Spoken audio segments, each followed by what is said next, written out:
So how many hours you used to study while preparing for JEE Advance and JEE Mains?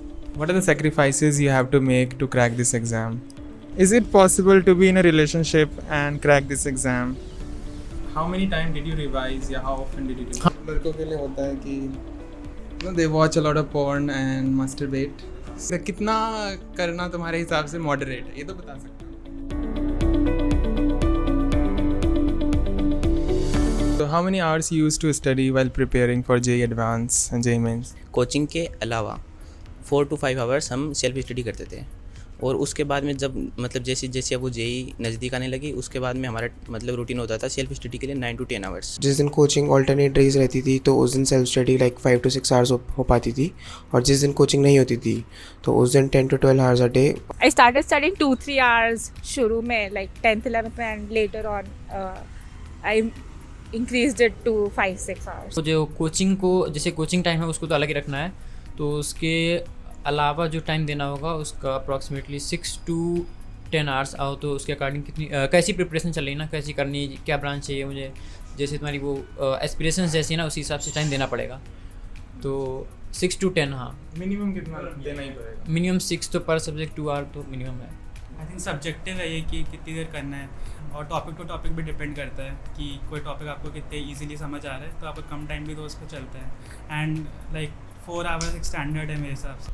What are the sacrifices that you have to make to crack this exam? Sacrifice, there are a lot of sacrifices, so like you have to leave your social media. Sacrifices तो जैसे बहुत सारे होते हैं, हमें पूरा alone हो जाते हैं, लोनलीनेस फील लगने लगता है, जैसे सिर्फ पढ़ाई करते रहो, सोशल मीडिया से पूरे कट ऑफ रहते हैं हम लोग, फैमिली वगैरह से ज़्यादा बातचीत वगैरह नहीं, परिवार से दोस्त वगैरह से ज़्यादा कुछ बातचीत नहीं, ज़्यादा हम लोग फ्रेंड्स नहीं बना सकते हैं, नहीं तो फिर वो भी डिस्ट्रैक्शन है, टाइम वेस्ट हो जाएगा उसमें भी. सेक्रीफाइसेस तो हैं लेकिन फिर जब रिजल्ट आ जाता है तभी अच्छा लगता है. Pretty much active on WhatsApp like for doubts discussion and all. No faltu gossips were there on WhatsApp. I missed from going to some family functions and I didn't go to my friend's party. I had to reduce the number of social outings that I had and the number of sleep hours that I used to have earlier. I was in Kota, so family से cut off कर लिया था थोड़ा, relatives and all, and outings वगैरह, movies, series. Sacrifices तो हमने मतलब काफ़ी किए थे. एक तो मतलब उससे पहले मेरे पास मतलब स्मार्टफोन था तो वो मैंने कोटा जाने से पहले घर पे रख दिया था. उसके अलावा भी मतलब घर से बाहर रह रहा हूँ मैं अकेला, वो भी ना मतलब घर का कोई भी फैमिली मेम्बर मेरे साथ नहीं था, तो वो भी काफ़ी बड़ा सेक्रीफाइस है. जेई क्वालिफाई करने से पहले किसी भी सोशल मीडिया पे एक्टिव था ही नहीं, मतलब किसी भी था ही नहीं, ना फेसबुक पे ना इंस्टाग्राम पे. सम ऑफ द बिगेस्ट सैक्रिफाइसेस जो करे थे तो वही था, मतलब spending time with friends and all, वो तो काफ़ी कम हो गया था. फिर कोचिंग जाना कोचिंग आना बस इतना ही रहता था and life revolved around it. What was that quality in you that got you an IIT and not your other classmate or coaching mates? तो बेसिकली कुछ लोग होते हैं जो वहाँ जाके मतलब वो है ना टाइम टू टाइम मतलब शुरू में तो वो काफ़ी अच्छी पढ़ाई करते हैं लेकिन फिर बाद में है ना 1 महीने 2 महीने 3 महीने के बाद में वो थोड़े डिमोटिवेट हो जाते हैं और फिर वो पढ़ाई करना छोड़ जाते हैं.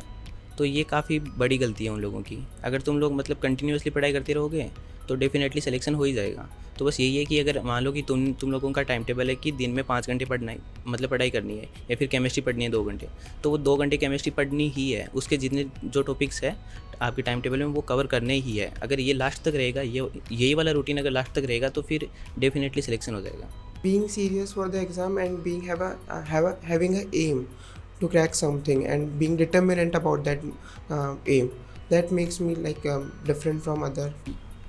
आपका जो डिटर्मिनेशन है या आपको जो मोटिवेट करता है आपके गोल के लिए, वो इम्पोर्टेंट कि आपको हमेशा मोटिवेटेड रहना पड़ेगा गोल के लिए कि हमें आईआईटी में जाना है तो जाना है.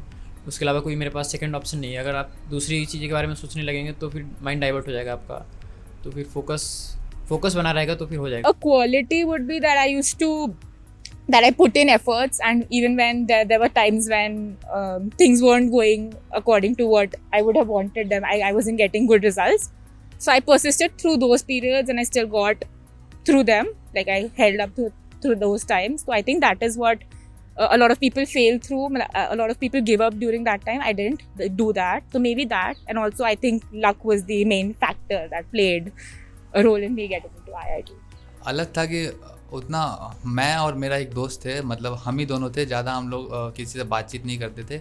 We are very focused on studies, तो हम लोग पूरा स्टडीज़ पे वेल प्लान्ड थे। मतलब हमने अपनी पूरी डे भी प्लान करके रखी हुई थी, क्या करना है क्या नहीं करना है। सोने से पहले प्लान कर लेते थे ताकि जो अगले दिन ये ना हो, मतलब कि कन्फ्यूज़न ना हो कि क्या करना है क्या नहीं करना है। आई थिंक कंसेप्ट की क्लैरिटी बहुत ज़रूरी है। कई लोग क्या करते हैं कि ये बुक भी कर लो, उसके क्वेश्चंस भी कर लो। ऐसा ना करने की जगह एक चीज़ को समझने में ज़्यादा टाइम देना चाहिए। मैं कभी फ्रस्ट्रेट नहीं हुआ अपनी प्रिपरेशन के टाइम पे। सबसे बड़ा फैक्टर ये था कि मैंने अपनी पढ़ाई को एंजॉय किया, तो इसकी वजह से कभी ऐसा नहीं लगा कि मैं बहुत स्ट्रेस्ड आउट हूँ। How many time did you revise या how often did you revise? हाँ, revision is the most important thing. हाँ, कि अगर आप रिवाइज़ नहीं करेंगे तो नया नहीं पढ़ना है, पहले रिवाइज़ करना है। अगर रिवाइज़ नहीं करेंगे तो पुरानी चीज़ें भूलते जाएंगे आप, तो कोई फ़ायदा नहीं पुरानी चीज़ों का। नया पढ़ते जाएंगे तो कोई फ़ायदा नहीं होने वाला उससे। तो रिवीजन सबसे इम्पोर्टेंट है इसमें। कितनी बार रिवाइज करते थे? रिवाइज वीक में जो पुराना पढ़ चुके हैं उसको वीकली रिवाइज करते चलें, पूरा कम से कम एक बार वीकली। रिवीजन तो जैसे एक बार में, जैसे टीचर पढ़ा दिया तो एक बार में चीज़ें समझ में नहीं आती थी, उसको एक बार घर जाके पढ़ो, फिर मतलब वीकेंड पे भी पढ़ो। कभी कभी ऐसा होता था वीकेंड पे टाइम ना मिले तो फिर मतलब एग्ज़ाम से पहले पढ़ना ही पड़ता था, नहीं तो चीज़ें दिमाग से निकल जाती थी। तो मतलब एक चीज़ों को लगभग बहुत बार पढ़नी पड़ती थी। अप्रॉक्सीमेटली अगर मैं कहूँ तो एवरेज में 4-5 बार पढ़ेंगे, और डिफ़िकल्ट टॉपिक को तो और ज़्यादा बार पढ़ना पड़ता था। I use to revise before the test. जो हमारे टेस्ट होते थे वीकली या फिर जो भी 15 डेज़ में एक टेस्ट होता था, I use to revise all the topics before that. Revision का तो बेसिकली ये था कि हम है ना मतलब बेसिकली एक चार्ट शीट बनाते थे, इसमें जितने भी फॉर्मूले होते थे, लेट सपोज लाइक मतलब मैथ्स में जितने भी फॉर्मूले होते थे, केमिस्ट्री में जितनी भी मतलब वो रिएक्शंस वगैरह होती थी, वो सब हम लिख लेते थे कि हर एक टॉपिक में ये इंपॉर्टेंट फॉर्मूलेज या फिर ये इंपॉर्टेंट टॉपिक्स है। फिर बाद में उनका एक चार्ट बना लिया। तो फिर बाद में जैसे ही मतलब 3 या 4 टॉपिक्स मतलब 3 या 4 चैप्टर्स क्लियर हो गए, तो उसके बाद में हमने जो वो रिवीजन शीट्स हैं उनको हमने सेपरेटली रख लिया, और फिर बाद में उनको हम हर एक महीने के बाद में रिवाइज करते थे। आई थिंक इसका मेथड है, एक हमारे टीचर ने सिखाया था कि वीकली, मंथली और एक बाय मंथली 3 बार। अगर आप 3 बार कोई चीज़ को पढ़ रहे हो तो आपके दिमाग में सेटल हो जाएगी। I think that is the one thing that I followed. मेरे लिए जो सबसे इम्पॉर्टेंट रिवीजन था वो था क्लासेस के बाद आके टॉपिक्स को दोबारा पढ़ना एक बार।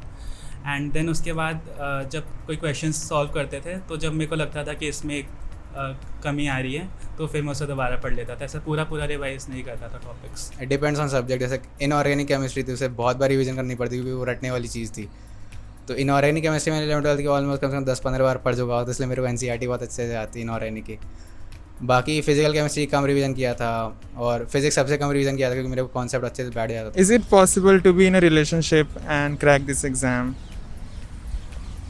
मतलब one can do it, but वही होता है कि it should not be a toxic one, and understanding होगा तो I think one can do it. Balance करना आना चाहिए, but maybe people are not mature enough उस वक्त, तो they won't be able to do it, but हो तो सकता है। इस टॉपिक के लिए मतलब ये है कि अगर तुमको टाइम मैनेजमेंट अच्छे से आता है, लेकिन दिक्कत ये है ना कि लोग है ना मतलब अपने वो रिलेशनशिप में काफ़ी ज़्यादा टाइम वेस्ट करने लग जाते हैं। तो बस वही दिक्कत है। अगर तुम लोगों को टाइम मैनेजमेंट आता है और कोई बंदा अपने टाइम को ढंग से मैनेज कर सकता है कि वो कम से कम 8-9 घंटे सेल्फ स्टडी में लगाए, मतलब विदाउट बीइंग डिस्ट्रैक्टेड, तो फिर ये काफ़ी ईजी हो जाएगा। और अगर टाइम मैनेजमेंट नहीं हो रहा तो फिर काफ़ी मुश्किल है। रिलेशनशिप रिक्वायर्स टाइम और दिस ऑल्सो रिक्वायर्स टाइम। तो you have to be very good in your time management and all, otherwise it's quite difficult. And ये भी एक myth है कि IIT आके पढ़ाई नहीं होती, IIT आके JEE से ज़्यादा पढ़ाई होती है, तो सोच के आना। मैं जब 12th में था तो I was trying on a girl, but चूँकि मैं डरता था कि मैं रिलेशनशिप में आ जाऊँगा और टाइम देना पड़ जाएगा, तो फिर मैंने उसे अवॉइड किया कि फिर मैं नहीं दूँ। तो फिर मैंने बस पढ़ाई पे फोकस की। कर सकते हैं, ऐसा कोई दिक्कत नहीं है जैसे, लेकिन उसमें क्या थोड़ा टाइम उधर भी चला जाएगा। तो इसके अगर करना ही है तो एकदम वेल फोकस्ड, वेल प्लान करके चीज़ों को सब कुछ छोड़ के एक बार कर लो, फिर बाकी चीज़ें बाद में देखना है। How did you motivate yourself when you felt low and could not understand any topic? लोगों के पास जब भी मोटिवेशन की कमी होती है तो जनरली लोग जाते हैं अपने फ्रेंड्स के पास। अगर उनके फ्रेंड्स खुद डिप्रेस्ड हैं तो फिर आपको फिर टीचर के पास जाना पड़ता है। तो बस यही है कि अपने चारों ओर का जो इन्वायरमेंट है उस पर डिपेंड करता है। अगर आपके चारों ओर का इन्वायरमेंट वो काफ़ी सही है तो फिर आप कभी डिमोटिवेट होंगे ही नहीं। और अगर इन केस अगर आपके आसपास का जो इन्वायरमेंट है वो थोड़ा सही नहीं है तो फिर आपको फिर जो टीचर्स हैं उनको अप्रोच करना पड़ेगा। आप टीचर से मिलिए रेगुलरली, टाइम टू टाइम उनसे आप गाइडेंस लीजिए। वो आपको काफ़ी अच्छे से गाइड करेंगे। और आपके जो सेमिनार्स होते हैं वो अटेंड कीजिए। उन सेमिनार्स में वो आपको काफ़ी अच्छा टाइम टेबल बनाएंगे आपका, और वो आपको काफ़ी अच्छे से बताएंगे कि आपको क्या करना है in future. How did you stay away from distraction? हाँ, डिस्ट्रैक्शंस तो होते हैं, बहुत सारे होते हैं। जैसे कि कोई फ्रेंड आ गया तो कुछ बातें अगर शुरू हो गई तो फिर उसमें 2-3-4 घंटे निकल जाते हैं। अगर किसी के पास एंड्रॉयड वगैरह है तो बीच में कोई एक वीडियो वगैरह देखने लगे यूट्यूब पे फ्रेश होने के लिए, तो नीचे रिकमेंडेशन आ गया तो उसमें फिर टाइम निकल गया। तो इसके लिए भी वही सेम ही है कि सेल्फ मोटिवेशन होना चाहिए कि क्या कर रहे हैं हम यहाँ पे, उस टाइम पे कितने टाइम, एक पर्टिकुलर टाइम डिसाइड कर लिया कि इस टाइम के लिए मैं यहाँ पे मोबाइल यूज़ करूँगा, बस उसके बाद नहीं यूज़ करना है। तो वही सेल्फ मोटिवेशन आ जाता है कि मैं ये करूँगा इस टाइम के लिए, जिस टाइम जो करना है उस टाइम वो करना है। जैसे कि मोबाइल का मैंने कोई एक सोशल मीडिया के लिए कोई टाइम डिसाइड कर रखा है कि 20 से 30 मिनट किसी एक गैप में, किसी मेरे ब्रेक में देखना है, तो उतना ही टाइम रखना है, उसे एक्सीड नहीं करना है। If I will not study for one day and they are studying, so they are ahead of me by one day. They studied extra one day from me, so that thing keep you away from the distractions, the fear of lagging behind from other people around you. Distraction का तो वही है कि अब generally लोग मतलब उस as में वो जनरली डिस्ट्रैक्ट होते हैं, तो हम उसको रोकने के लिए क्या कर सकते हैं? एक तो अपना मोबाइल फ़ोन छोड़ दो, जो भी आपके पास कोई भी अगर स्मार्टफोन है तो वो छोड़ दो, क्योंकि उस टाइम आपके लिए ज़रूरी नहीं है। अगर आपको लगे कि आप डिस्ट्रैक्ट हो रहे हैं तो फिर आप उस मोबाइल को कुछ दिनों के लिए रख दो। और उसके अलावा अगर आपको लग रहा है कि आप मतलब कई बार घूमने जा रहे हो या फिर वैसे टाइम आपका काफ़ी ज़्यादा वेस्ट हो रहा है, तो फिर ये ध्यान रखो आप अपने टीचर से मिलो और उनसे आप अपना एक शेड्यूल टाइम टेबल बनवाओ कि मेरे को क्या क्या करना चाहिए, और आपको फिर उस हिसाब से चलना ही है। तो अगर आपका एकमात्र मोटिवेशन जेईई रहेगा तो फिर आप कहीं पे भी मतलब फिर बाद में आप कहीं पे भी बाहर नहीं जाओगे। आप अपने एकदम आपके मतलब ऐसे जो पढ़ाई चल रही है आप सिर्फ और सिर्फ उसी पे ध्यान दोगे। आई थिंक सेल्फ मोटिवेशन बहुत ज़रूरी है कि आप क्यों कर रहे हो आईआईटी, ये आपको पता होना चाहिए। जब ये पता होता है कि आप क्यों कर रहे हो तो ऑटोमेटिकली आप उसे याद करो और फिर आपका मन करने लगता है। नहीं करता तो आप ब्रेक ले लो थोड़ी देर, ज़रूरी नहीं है कि आप कंटिन्यूसली करते रहो, आप 2 साल प्रिपेयर कर रहे हो, 3 साल कर रहे हो। लेकिन यूजुअली अगर आपके मोटिव्स क्लियर है तो हो ही जाता है।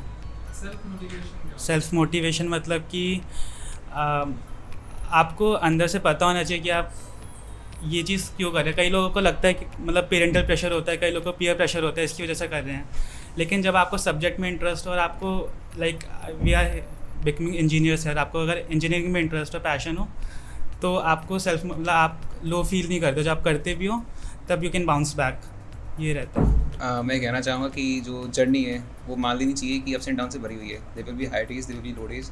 इट्स नॉट बैड कि तुम लो डे फील कर रहे हो, जस्ट कीप योर काम और मतलब आगे बढ़ते रहो बस। जब पढ़ते थे तो कितने टाइम के बाद ब्रेक लेते थे और कैसा शेड्यूल रहता था? मतलब मेरा ये था कि मैं ना मतलब जनरली 45 मिनट या फिर 1 घंटे तक पढ़ता था, फिर बाद में ऐसे मतलब छोटा मोटा ब्रेक की थोड़ा सा मतलब 2 मिनट के लिए बाहर घूम के आ गए, इस टाइप का था। और नहीं तो फिर मतलब मेरा 3 या 4 घंटे कंटिन्यूसली चलता था और उसके बाद में मतलब छोटा सा ब्रेक। लॉन्ग ब्रेक कितने टाइम के बाद? लॉन्ग ब्रेक मेरा 4 घंटे के बाद में होता था, उससे पहले मैं मतलब ज़्यादा नहीं डिस्ट्रैक्ट होता था। Study for 2 to 3 hours long and then I usually take a break for 10 to 15 minutes. मेरा भी मतलब I use to keep deadlines of the topics. अगर मुझे ये टेस्ट पूरा करना है, ये पेपर पूरा करना है, तो वो एक बार हो जाता है, I take a break of half an hour से। तो मतलब depending on what I am doing, तो ऐसे मिड टॉपिक ब्रेक नहीं लेती थी, टॉपिक खत्म हो जाता था तो ब्रेक ले लेती थी फॉर फिर भी एक सिटिंग में कितना बैठे? मतलब एक सिटिंग 1 to 2 आवर तो हो जाता था एटलीस्ट। इतना में तो यूज टू ओके स्टार्ट करने में लग जाता था, तो एटलीस्ट मेरे हिसाब से 1 घंटे के बाद ब्रेक हाँ होना चाहिए। 5 to 10 मिनट ब्रेक हाँ होना चाहिए।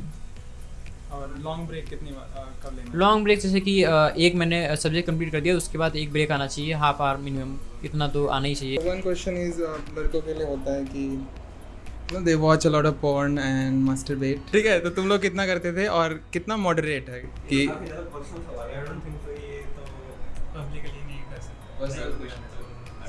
still like okay, तो कितना करना तुम्हारे हिसाब से मॉडरेट है, ये तो बता सकते हो? तो normal is on the basis of capacity.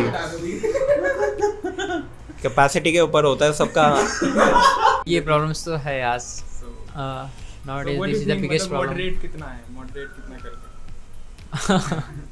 Distract ना मतलब पढ़ाई पे जैसे कि आप कुछ वीडियोस देखेंगे साइंटिफिकली प्रूव है कि इस सब से जो मेमोरी पावर होती है ना वो कम होती है। जैसे कि कोई चीज़ याद रखने की पावर ये कम होती है।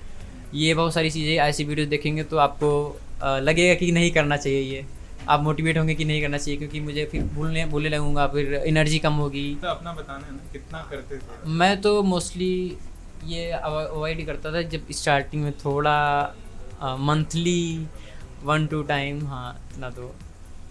I still मतलब I don't think that this is मतलब this can become a distraction. I don't know कि this can all become a distraction also. मतलब मेरे साथ तो नहीं हुआ कभी कि ये डिस्ट्रैक्शन बना, और मतलब मैं फील भी नहीं करता ये चीज़ कि डिस्ट्रैक्शन बन सकता है कभी। इसमें मेन बात तो मतलब ये है कि ये चीज़ आपके लिए मतलब डिस्ट्रैक्शन है या नहीं है।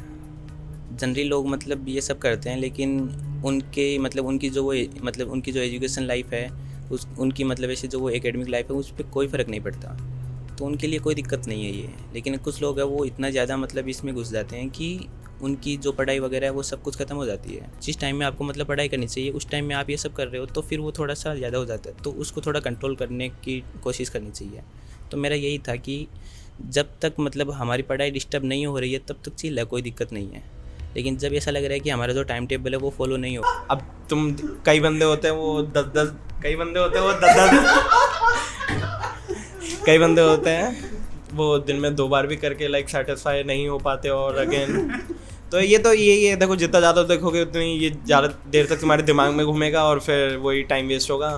तो आई थिंक सो 3 दिन में एक बार इज़ इनफ। ऐसा नहीं होगा किसी ने मास्टरबेट नहीं किया होगा, बट फिर भी इन जनरल अगर आप करते भी हो तो आपका ऑन अ वीकली बेसिस आपका 3 से 4 बार से ज़्यादा नहीं जाना चाहिए, नहीं तो आप ज़्यादा टाइम, मेरे हिसाब से आप ज़्यादा टाइम दे रहे हो। और जाहिर सी बात है आपको दिन में 2-3 बार ज़्यादा नहीं जाना चाहिए, तो आप एडिक्टिव हो रहे हो उस तरफ। एकदम ज़ीरो था, क्योंकि पहले ही बताया मेरे पास बटन वाला फ़ोन था, तो मैं स्मार्ट था, तो उतना कुछ था नहीं, ऐसा किया ही नहीं, बिल्कुल ज़ीरो था, बिल्कुल 0%। हाँ बिल्कुल ज़ीरो, हाँ बिल्कुल ऐसा कुछ नहीं किया। मतलब ऐसा डिस्ट्रैक्शन था भी नहीं, सर सोचा भी नहीं कभी ये करना है। मतलब पढ़ाई में जब एक मन लग जाए ना तो फिर ये सब चीज़ ध्यान भी नहीं आती है।